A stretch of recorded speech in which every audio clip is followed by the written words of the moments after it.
Well, good evening, everybody. This is Patrick Milliken from the Poison Pen Bookstore, and we're here with another of our virtual events today.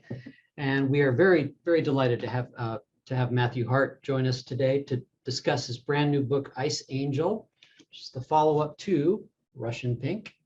And we still have some autographed copies of Ice Angel. And I'll go ahead and put a buy link in the comments field if you wish to purchase one. We don't have many left, do we, Barbara? No, but I'm pretty sure that if I asked Matthew, he'd sign more. I think so. I'm sure he would. Right, Matthew? So I'll be monitoring the comments field on Facebook for those of you watching. If you have questions that may occur to you throughout the hour, go ahead and put them in.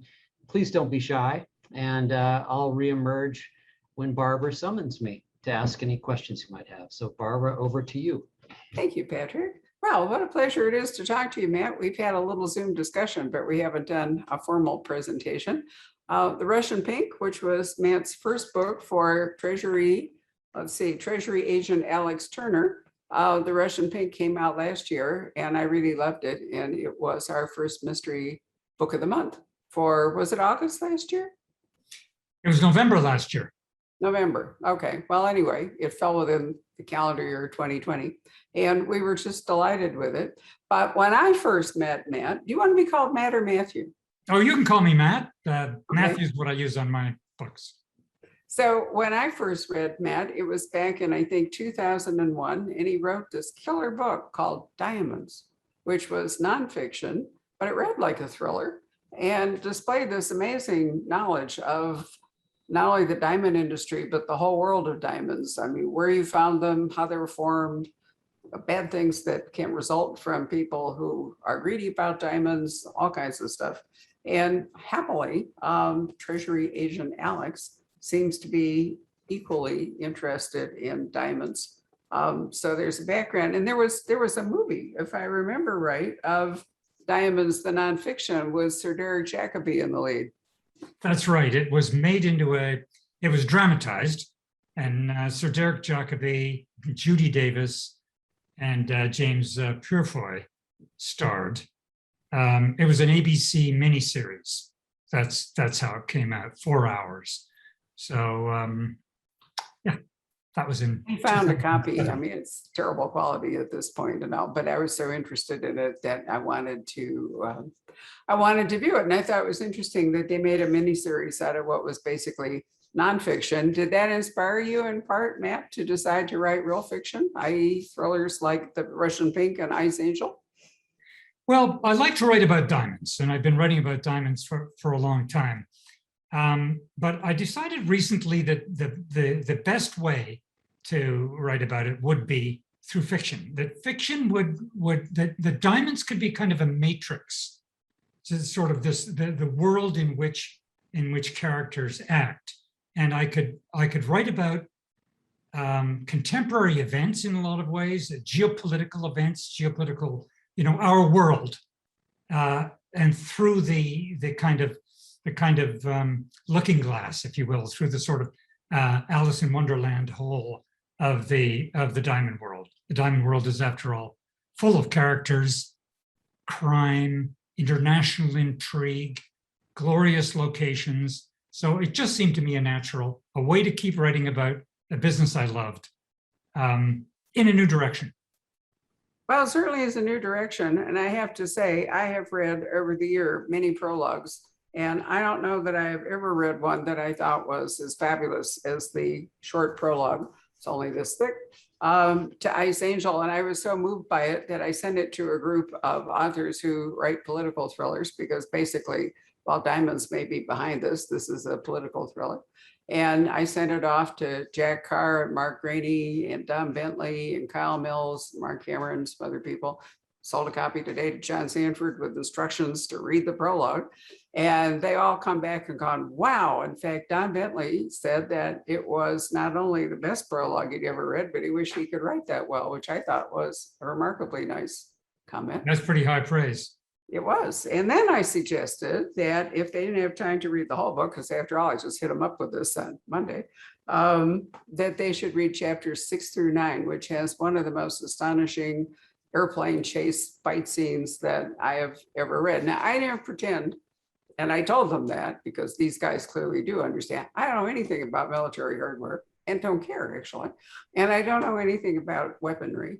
But fortunately, Jack Carr and Don Bentley, these guys, they really know this stuff. And they thought it was terrific. So I wish, I don't normally know, it's not very long. My friend Dana Stabenow, who many of you, if you've been attuned to the Poison Pen for our almost 32 years on October 3rd, has often referred to death by Alaska, which basically means that people go out into the Alaskan wilderness and they're not prepared, and various things can get them. But the most potent threat is Ursus horribilis, in other words, the grizzly bear. And I have to say, Matthew, that you took death by Alaska, even though we were in Canada, really to heart to write this prologue.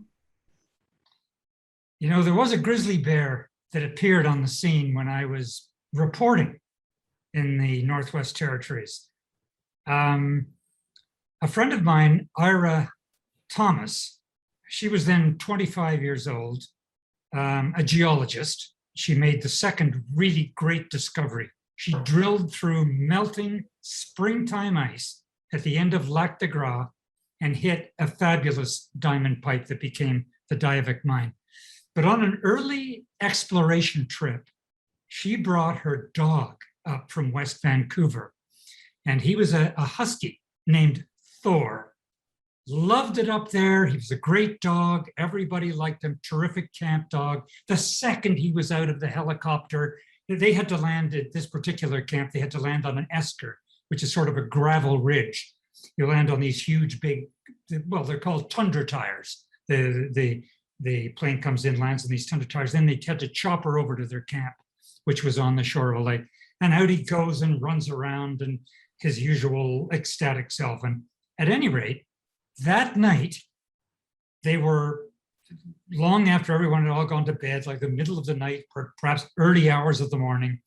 All of a sudden, the dog starts to get up and whine, whimper, cry.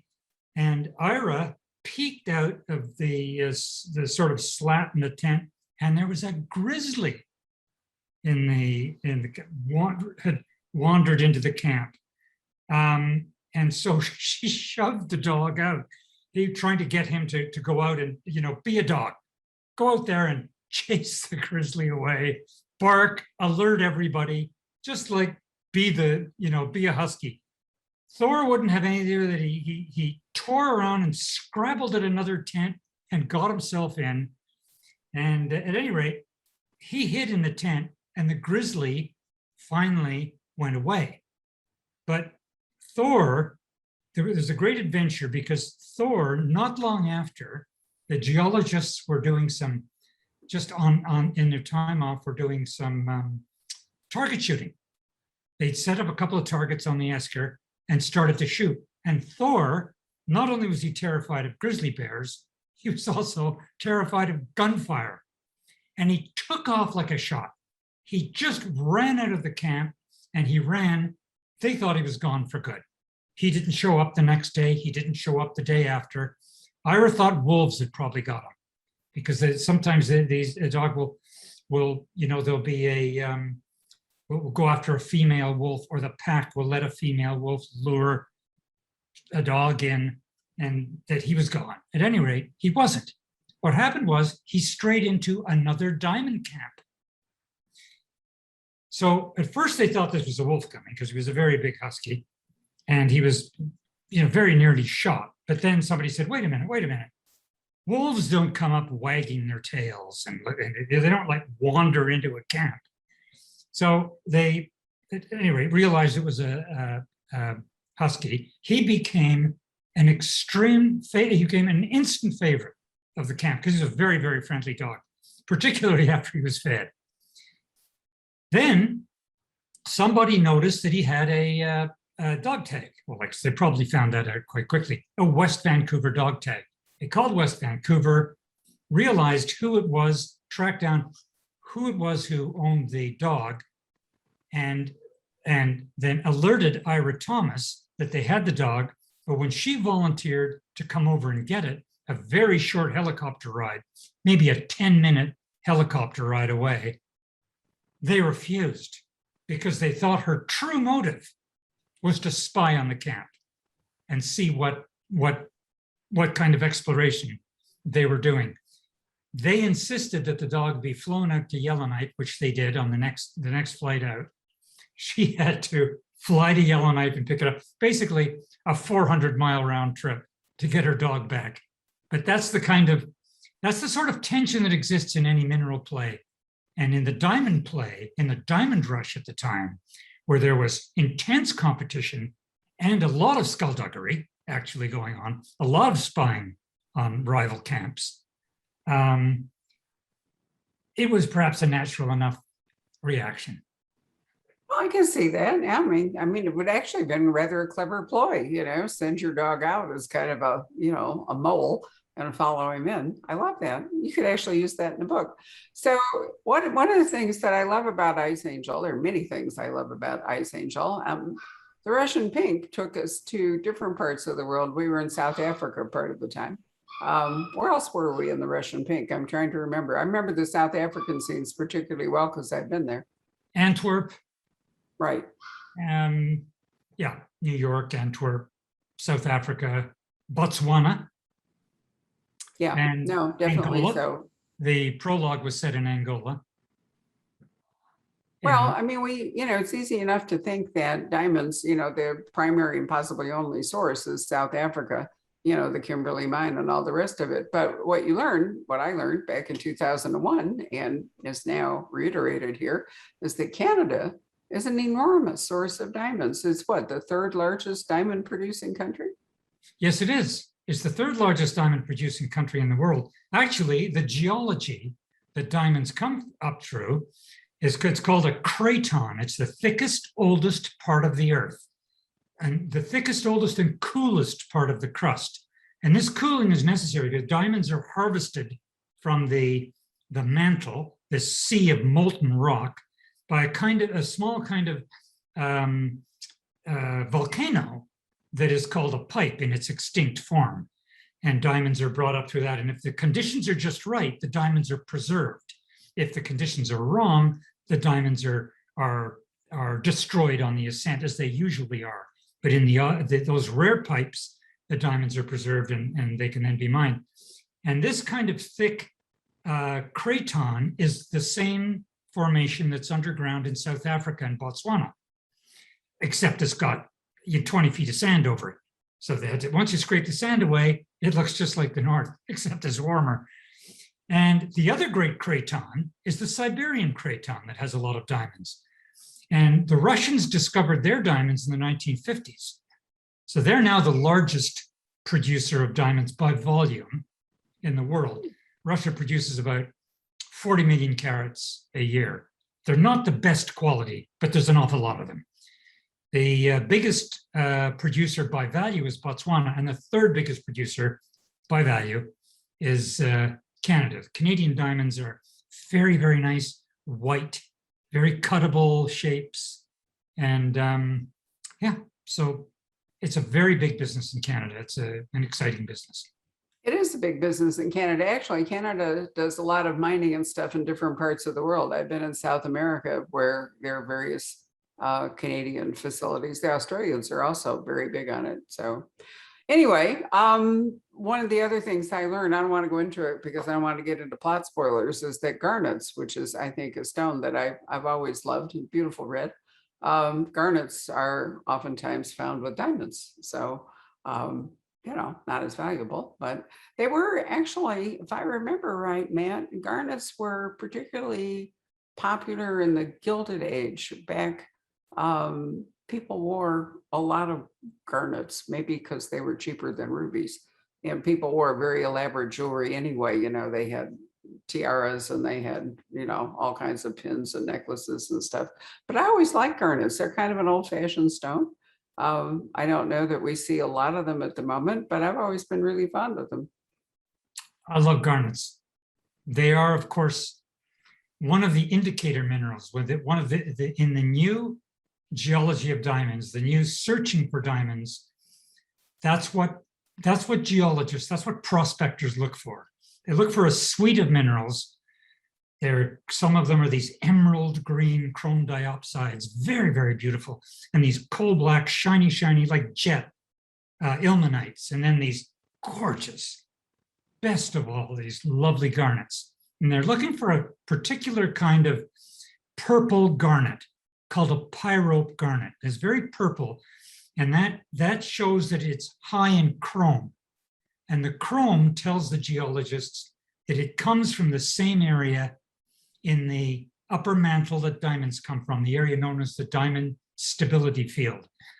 And by looking for garnets and other indicators, which are much more numerous, much easier to find than diamonds, you can then find diamonds. But the search in the Northwest Territories was a very particular one, because it started around let's say in the 70s. And the geologists had just, indicator minerals was a very new science then. It was quite new and just being tried out. And they kept finding, one geologist in particular who looked for 7 years, and he kept finding these trains of indicator minerals, beautiful garnets, chrome diopsides, send them back to a lab in Cape Town, actually, that tested them and said, yes, these are great for diamonds. These are very indicative of diamonds. They're fantastic for diamonds. But he'd follow the train of minerals and could never find the pipe, could never find the diamond source. Now, that area is all granite, exposed granite.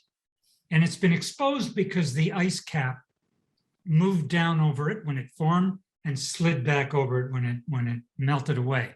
So it's very clean up there and very, very, and so you should be able to see a pipe. The surface of the pipe would be kimberlite. That's the host rock of diamonds.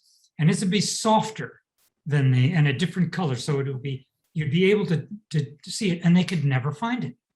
Well, let's not give away how they found it, because Okay. it's part of the book. We don't want to do that. And All right. lest you think that, this is just a treatise on diamonds, because I mean, I love diamonds. I think it was interesting. This is a really great thriller. And the premise is a real life one, or at least the politics are. Those of you who read Brad Thor and read Black Ice will realize that Brad, while he was in Norway and Svalbard, rather than in Northwest Canada, was writing about the Chinese and their interest in staking a claim to the Arctic. But since they are not bordering on the Arctic, they have to find a way to do that. And this is one of the very few thrillers you may ever read that's really about Canadian intelligence services, about the Royal Mounties, about China's attempt to gain a foothold in the Arctic in Canada, as opposed to Norway and Svalbard. And diamonds are the pretext. They may want the diamonds, but the real reason they want the diamonds is so they can claim that they have some sort of stake in the Arctic. And that's a real life thing, isn't it? Well, it is a real life thing. In fact, quite recently, the Chinese government-owned gold mining company tried to buy a gold mine in the Canadian high Arctic. And the government, it was just this year that the government finally said no. The Ottawa finally shut the door on it, said no way, because once they had that, they'd have a case for building a port on the Arctic. And there's a lot of resources up there. The navigation season is getting longer. We assume that we're going to be able to exploit those resources. Canada is not a very populous country compared to the landmass that it claims as its own. And so it would be, who wants a Chinese toehold? It's sort of a cat's paw. And my plot centers around that, as you've said, an American prospector prospecting for diamonds disappears. And the Chinese billionaires who have recently made an investment in his company come into control of the company, and the Canadians and Americans suspect that perhaps the Chinese aren't just interested in the diamonds that it's a pretext to establish a Chinese toll, that they're acting, in fact, they're basically agents of the Chinese state. And so it makes sense that I think this kind of thriller, it has to occupy terrain that makes sense. It has to be believable against the test of events that are going on in the world. And one of my characters is modeled loosely on a Chinese billionaire now under arrest in Canada, Meng Wanzhou, who was arrested on an American extradition warrant that many Canadians, at least, and I think a good many Americans suspect, was cooked up in order to grab her really as force the Canadians to grab her as a chess piece. I mean, the last president, Donald Trump, more or less admitted that she gave him some bargaining power with the Chinese. So, of course, what are the Chinese going to do against the Americans except stamp their foot? It's after all the United States. They can threaten, they can posture, they can, I guess, make some sort of trouble, but who can they really take it out on? Canada. And in the case of this Chinese billionaire now under house arrest and fighting the extradition warrant in Vancouver, the Chinese arrested a couple of Canadians on trumped up charges. They face very long prison terms. So that's kind of the background. This tension is sort of the tension in which I set the action.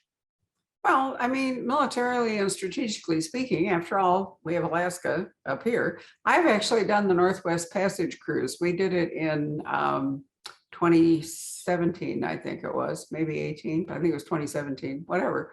Anyway, the first one, and it went from Seward, Alaska, and it went all around Alaska and down the Aleutians, then across the Bering Sea, up around Alaska, and then across Canada in, what is becoming more and more open water and potentially a shipping route. And it's a vast expanse of land with very few people, very rugged.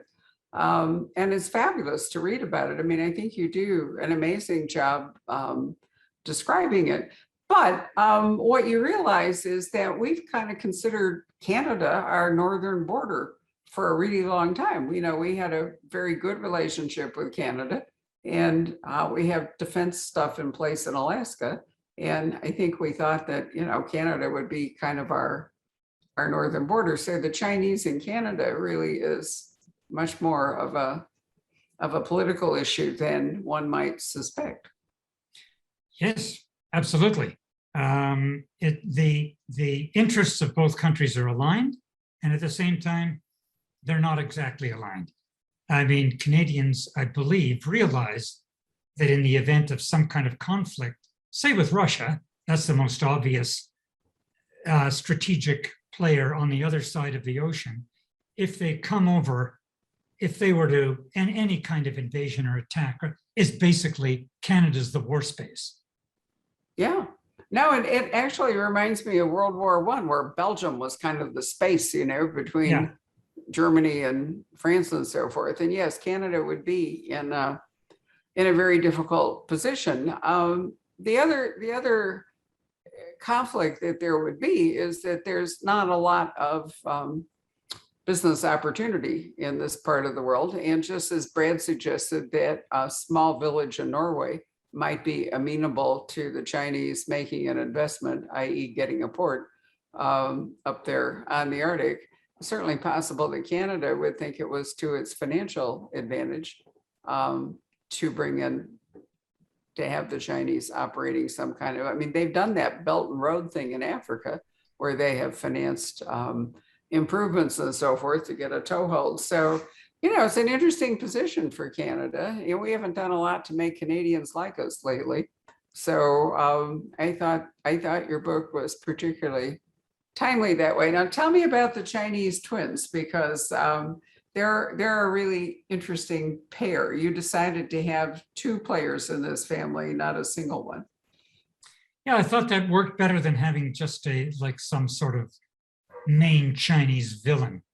That by having twins, I had a chance to portray, you know, a human side and the kind of evil side, because there is a plotting side, there's a ruthlessness, in fact, to the Chinese project.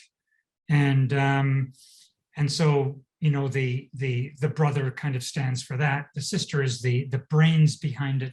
And the fact that she's immobilized by being under house arrest in Vancouver allows the brother to kind of rise up and perhaps take actions that are a little more reckless. And it's because of this that the action gets propelled so quickly. Yeah, well, the action is amazing. It certainly is propelled quickly. Wow. But you also get to invest, you know, or at least discuss the kind of Red Prince thing, or the fact that the Chinese state oftentimes is behind what looks like individual actors. And just at the moment, it's clear that China is really making some ruthless moves by the Communist Party, you know, to take control of a great many things that were perhaps, I don't want to say privatized, because I'm not sure that term even exists in regard to China. But so while this is a brother, I mean, the Chinese twins look like they are the agents in this book, or what's going on. I'm pretty sure that behind them is the Chinese government. Yes, and that's a rule I think that anyone in business in China has to understand, and they forget it at their peril. Look at these people, this kind of elite, they're known as princelings. And I'm sure you've heard that term there, the progeny of the people who were Mao's comrades in arms. So they're the inherited, they're the aristocracy.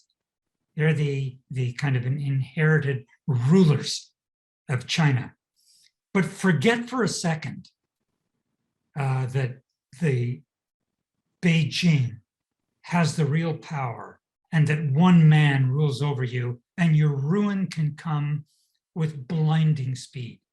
There was that guy whose son was at Harvard, and he was Bo, I think his name was, and I've modeled the character slightly on him as well.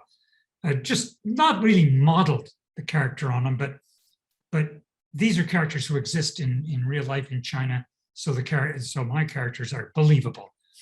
And yeah, forget for a minute that you are actually there to do their bidding, and ruin can come with a. Well, I'm a longtime reader of a marvelous author, Chinese American, called Xu Shilong, and he has written of Chinese princesses and princes considerably. And so I brought that background to reading these two characters, and what's going on with them were fairly clear to me, because I already had a background.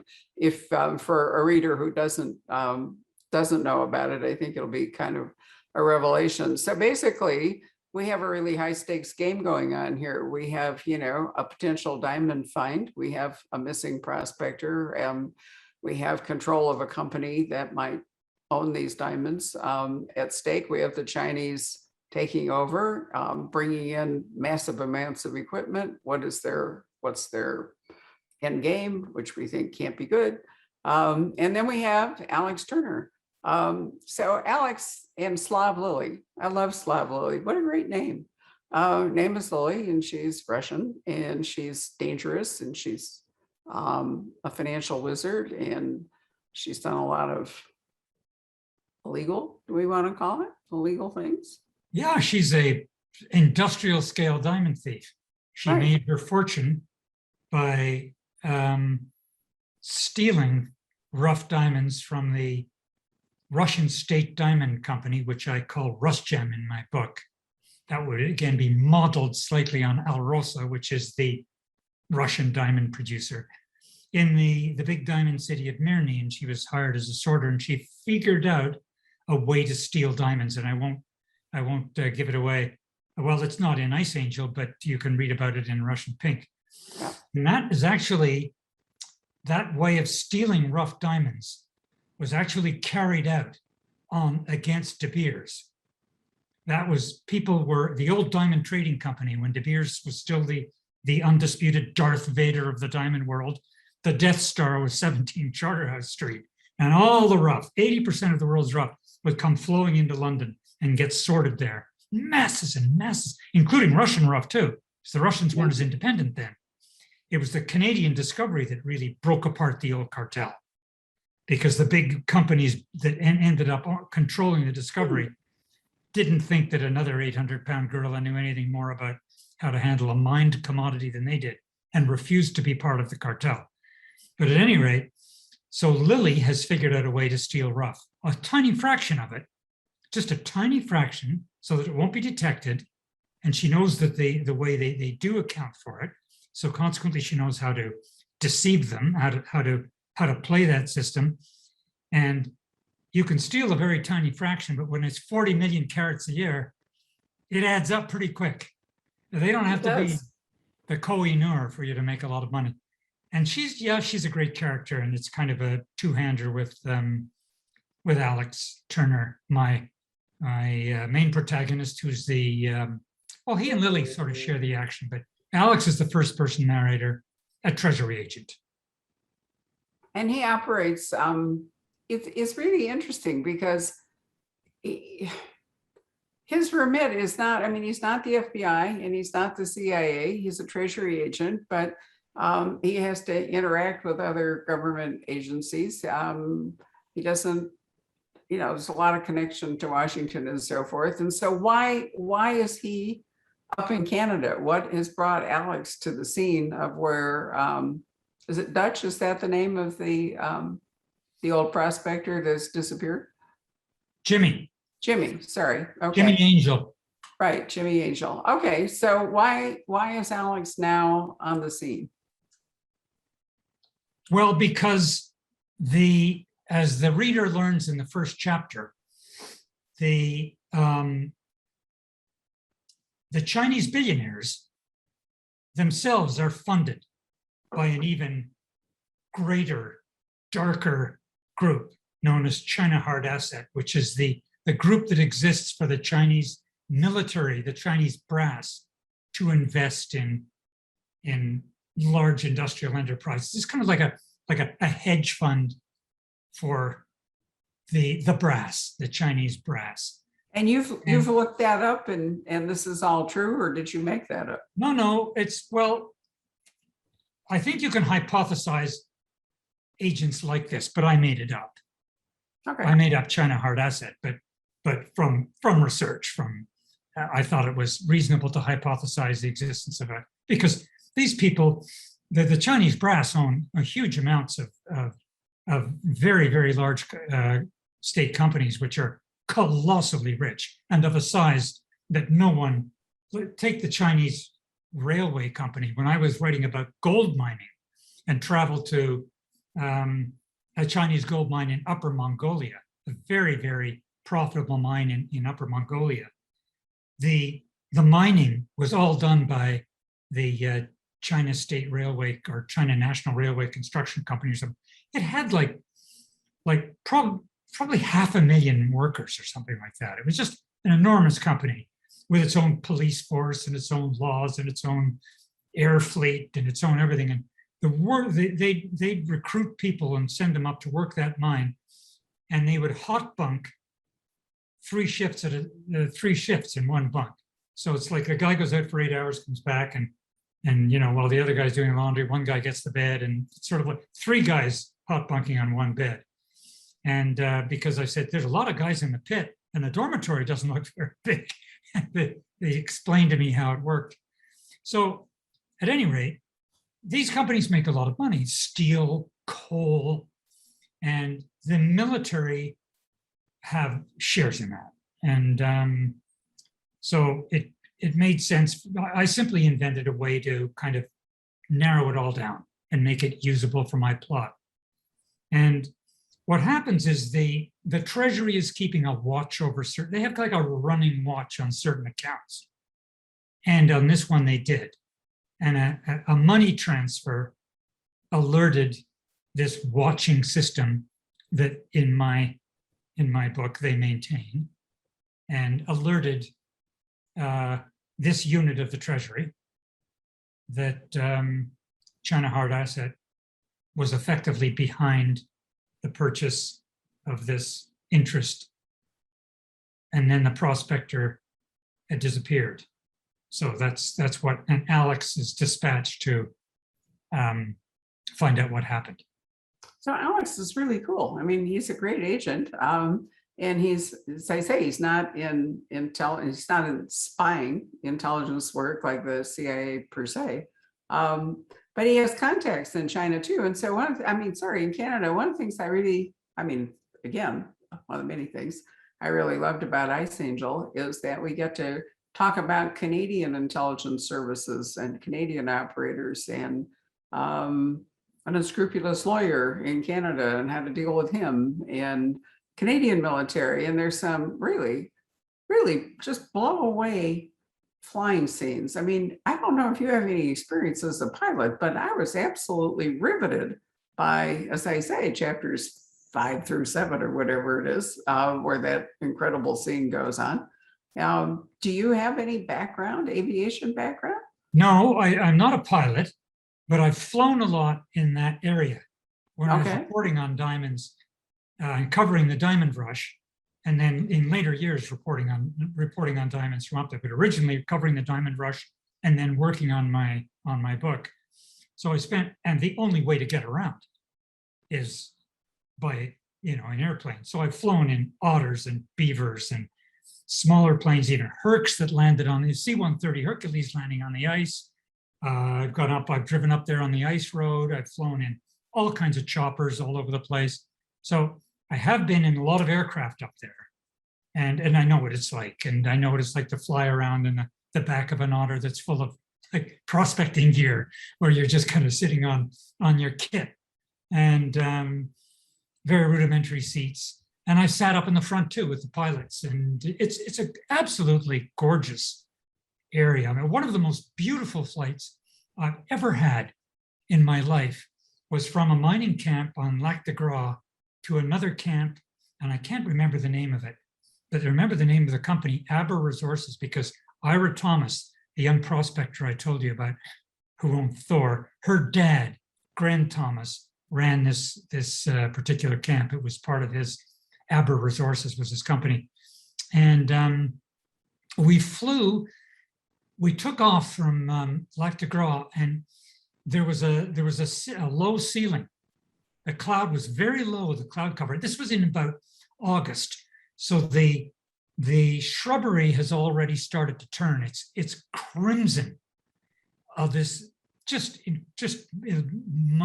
like eye-popping crimson.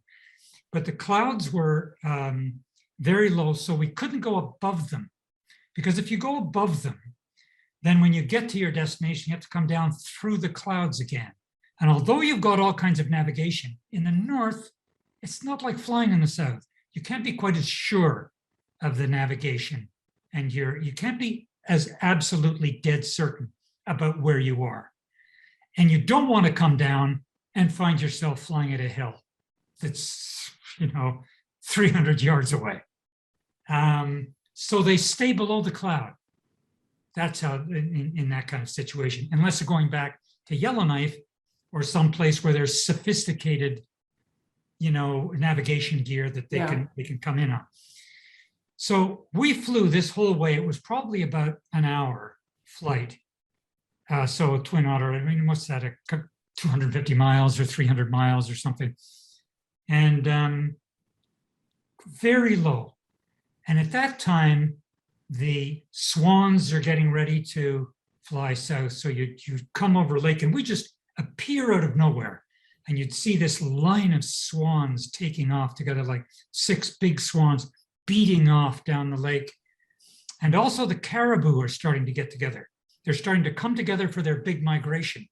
Because once the snow comes, they migrate, generally south, but they'll get these herds of 100, 200,000 have to coalesce. So we'd fly over caribou very, very, like we're flying maybe 100 feet. And all of a sudden we're just like, we come over a ridge and we're right there on top of the caribou. And they start to run, but they're just starting to run.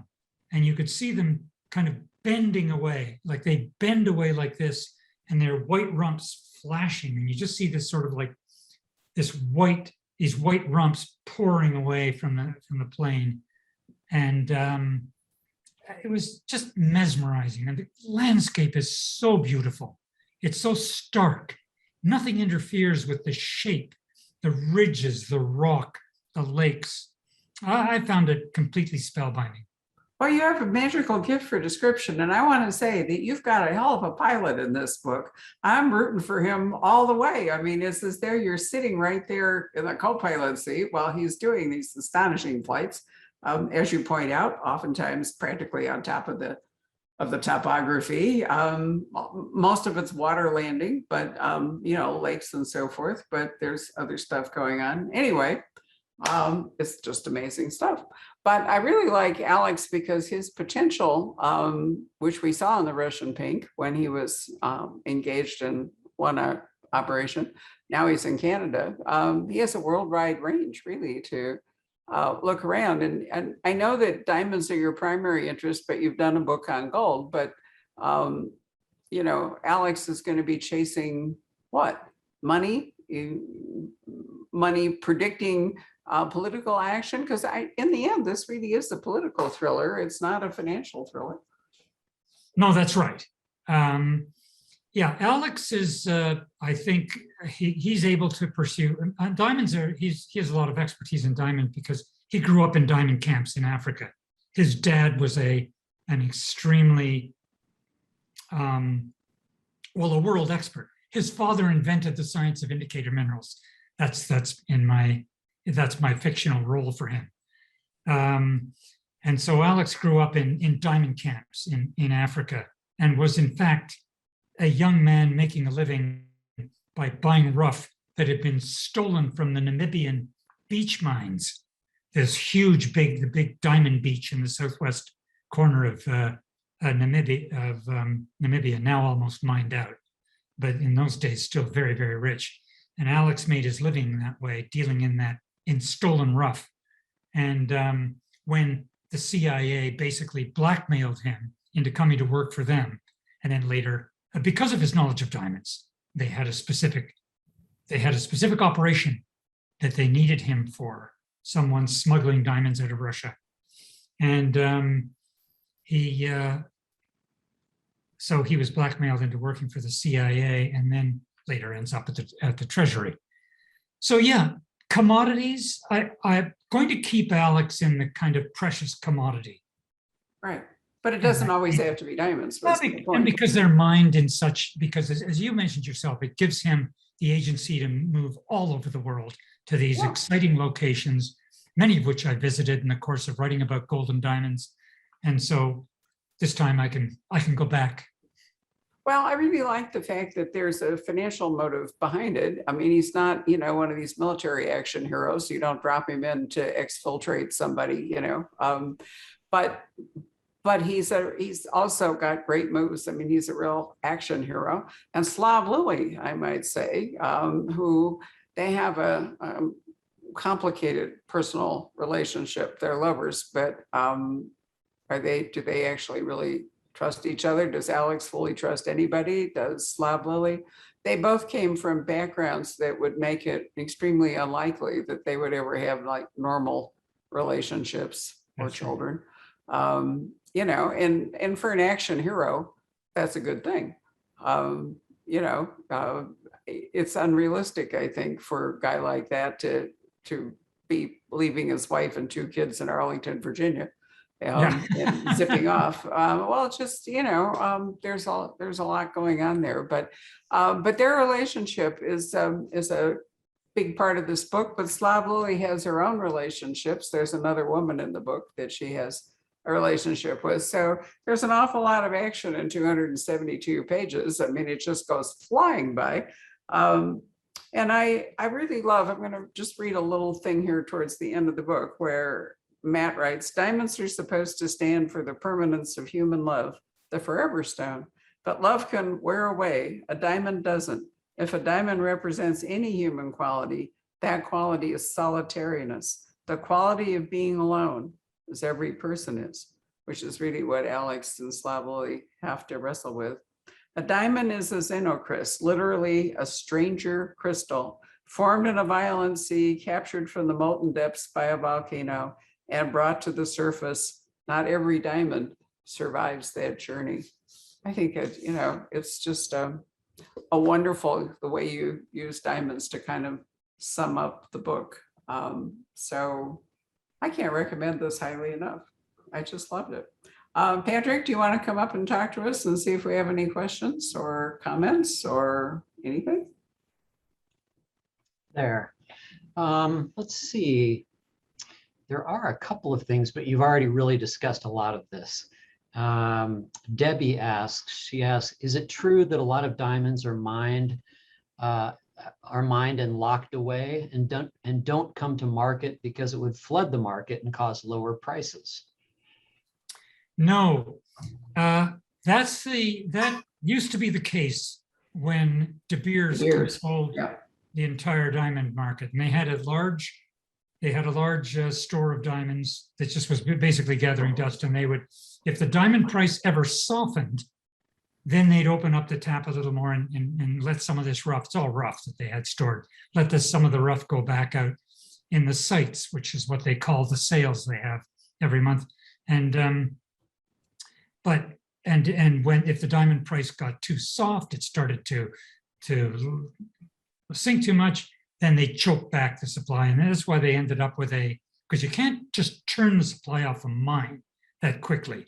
That's shutting down a very complex industrial operation is a little too difficult. So the best thing to do, the easiest thing to do in the short term, is to just hold back the rough. So they did that. However, that stockpile does not, that's what they called it, the stockpile. It doesn't exist anymore.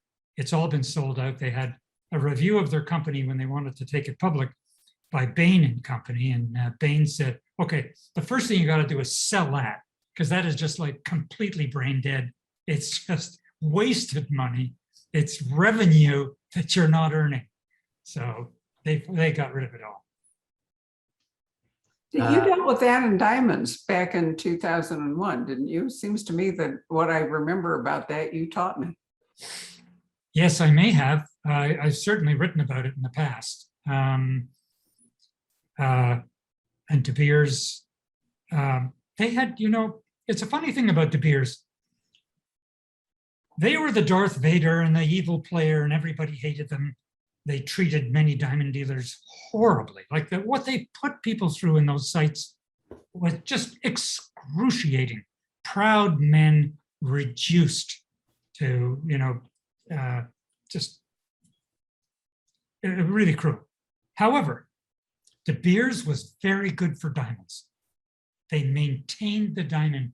Their generic advertising, that campaign, the diamond is forever. What other commodity ever had anything like that? It was just, they did a good job of making a lot of money for themselves, and that's what a company exists for. And also they looked after diamonds. We made a trip from Pretoria back to Cape Town on Rovis Rail. And as part of that, they take you to the Kimberley mine, and you get to spend almost a whole day at the Kimberley mine, which is the largest South African diamond mine anyway. And the tours are fascinating. And there's, they're obviously, I don't want to say whitewashing it, but they're obviously trying to present it in a positive way. But, there was a lot of really bad stuff that happened there, but nonetheless, it's an incredible hole in the ground. Engineering is, there was a lot of terrible stuff that happened there. And that's the past. Gold mines too, even worse at gold mines. My God, the way they were treated in those deep gold mines. And I'm talking about mines that were 2.5 miles deep. I went down once. You get on an elevator, it goes down 1.5 miles. It's like being dropped into a pizza oven. By the time you get out, the temperature of the rock is like 140 Fahrenheit. They blow cold air through the thing so that you don't expire. But the miners used to, now this is all gone now, but they used to crawl into, and then you get another elevator that's another mile down. And then there are these mine shafts, and then there's things called stopes. A stope is a narrow little slot. And to crawl into those slots, 27 inches high. So to crawl into that and not die, they'd go to this thing like a Coke cooler and open it up and take out a vest that's full of frozen water. Put the vest on, crawl in, work until it melts, come out, ditch it, put another one on. I mean, diamond mines weren't that bad, but they were pretty bad.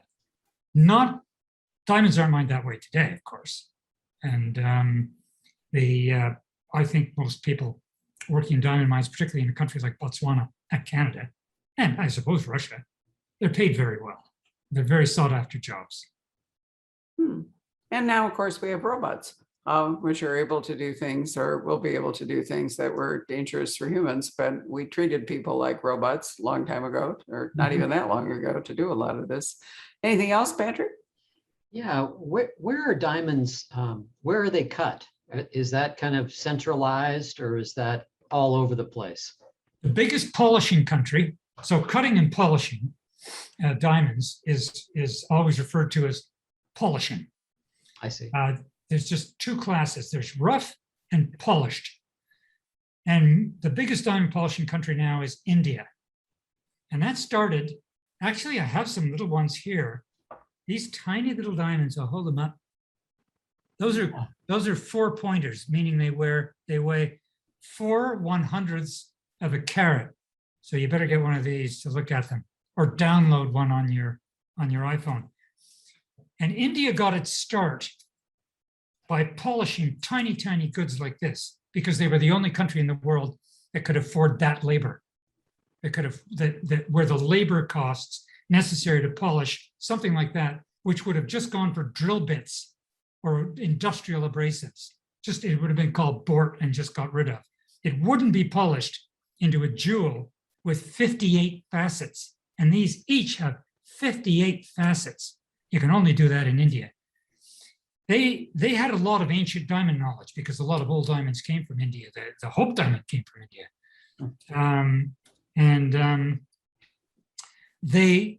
They're just very good businessmen, very talented, a very industrious workforce, and a lot of them.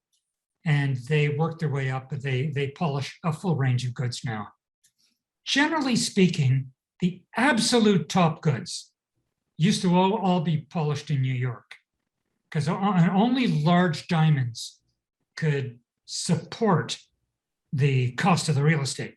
You know, you could have a factory basically on Fifth Avenue. You have to be gaining a lot. You can't be polishing 4 pointers that you're going to sell for maybe $14 each. So I'd say the short answer is most diamonds are polished in India. A lot now are being polished in China, which is an increasing market, but a lot of them are being polished in China by Indian polishers. And Israel, of course, Tel Aviv still has a big polishing industry. In fact, a very important, I think something like 25% of Israel's exports are diamonds.